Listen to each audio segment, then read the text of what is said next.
Hello Internet, and welcome to my latest video and my last video of 2014. We are 30 minutes away from having the ball dropped in New York City and everything. But let's get through this video quick as I can, so that way I can enjoy the last few minutes I have for 2014 until 2015 is here, guys. Oh my God, I'm just ecstatic right now. Alright, first I'm going to get through some of the stuff I got for Christmas. I'm going to get to a few of the updates that are coming to the channel, like what new stuff is going to be coming. And then finally, I am doing my top 11 movies of 2014. The definitive list for me. Now, it's my opinion, but I have an internet show, which means your opinion means nothing. Na-na-na-na-na. So, let's get right into this. First off, let's show you some of the stuff I got for Christmas. I got this very nice watch. I got $150, $100 gift card to Walmart and all that sort of stuff. And now I just got some movies, so I got some new clothes. Let's show you some of the movies that are here. Yeah, that's right there. I got Guardians. I got Godzilla. I got Sin City: A Dame to Kill For. I got Lord of the Rings, the entire trilogy, and I got the 50th anniversary edition of Mary Poppins. I love this movie. It's fantastic. Alright, now going into what's going to be coming up for 2015. Well, of course, you guys know that December next year, it's going to be, excuse me, I'm picking up a movie. It's going to be the biggest year for movies yet. I mean, we've got Age of Ultron, we got a whole bunch of other stuff coming out. We got Star Wars Episode 7 coming out in that year. That is one of the biggest things that could come out for this. I still love you, Empire. I love you, Harley Quinn. Yeah. I'm excited for the Suicide Squad movie also. That's coming out in 2016, 2017 or something. But now, let's get into my top 11 list of 2014. Why top 11? Well, like it's a Nostalgia Critic says, because I like to go one step beyond. Now, let's get into this list before anything else goes on, and I have to leave this video again, yada yada yada. So let's get into here. Number 11, Captain America, The Winter Soldier. Now, this movie came out when it was like summer, it was May and everything. I loved this movie from the get-go. It had a lot of action in it. It had a good amount of suspense to it. It's just spy, espionage thriller. It was great, and I still just love this movie to death. Number 10, The Lone Survivor. Oh my God, talk about intense.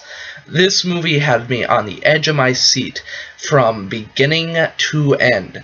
This movie had me just gripping my seat. It had me go, ooh, at certain moments, and I could not tell you how big it just felt for me. It actually had me crying at one point.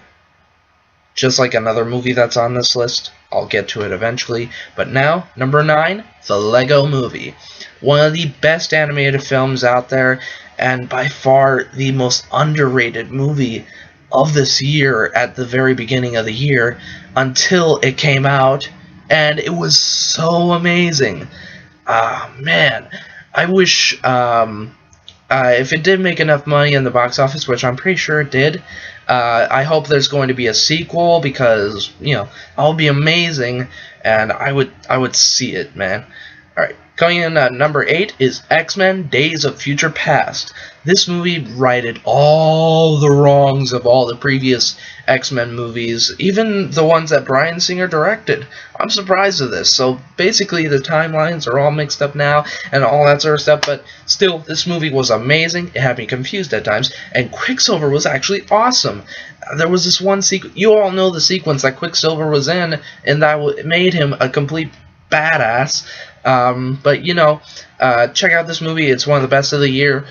Going on to number 7 is The Hobbit: The Battle of the Five Armies. I am so sorry I didn't do a review of this, guys. It is just a fantastic film. It links so well into the Lord of the Rings trilogy. It just is the binding glue of the entire franchise, unlike what the prequel trilogy was trying to do with the original trilogy and stuff like that. It barely linked together and all that sort of stuff, and then it was retconned and everything. But you know, going on from this, number 6, Dawn of the Planet of the Apes. This movie amped up everything from its predecessor back in 2011. I had high hopes for this movie, and it did not disappoint. It was fantastic. The motion capture was beautifully done, and Andy Serkis, I will be very surprised if he doesn't get nominated for an Oscar this year for Best Performance. My God, it was awesome. Coming in at number 5, and this movie made me cry like a friggin' baby. The Fault in Our Stars. Hold it! I can already hear the hate comments. If you haven't seen this movie, and you're a guy, see this movie now. You are missing out. Because it is by far the most emotional movie I have seen this year. And it actually feels legit. It feels like a legit romance and everything. It's one of the best movies I've seen this year. Legitly, one of the best. See it now. Before you have anything else to do, see it now. Okay, moving on. Number 4, The Grand Budapest Hotel. Now, Wes Anderson is one of my favorite filmmakers out there. He has a lot of potential. He's very Kubrick-esque in his filmmaking style. He has a very comedy-type feel to a lot of his movies. One of my favorite of his is Moonrise Kingdom, but this is my absolute favorite film of his so far. Grand Budapest Hotel is one film to watch for this year. Coming in at number 3 is the one film I had the most hype for, Godzilla. Oh man, this movie, it amped up everything I had hoped for.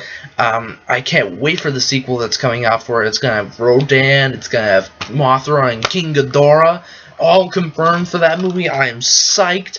This is going to be awesome. This movie was awesome.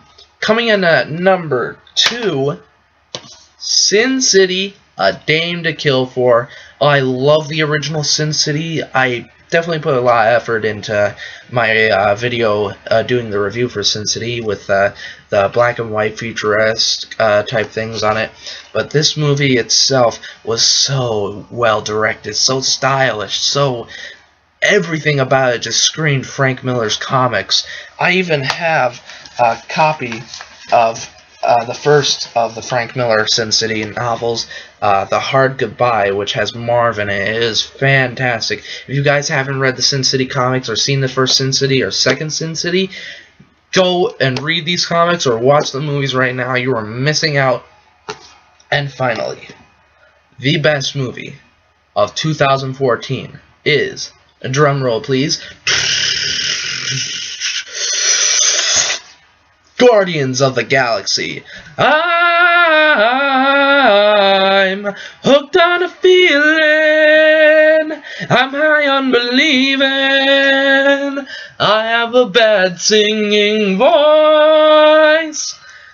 I'm sorry you guys had to hear that, but I loved Guardians of the Galaxy. It had so much comedy. It had so much effort put into it. It was a fantastic movie.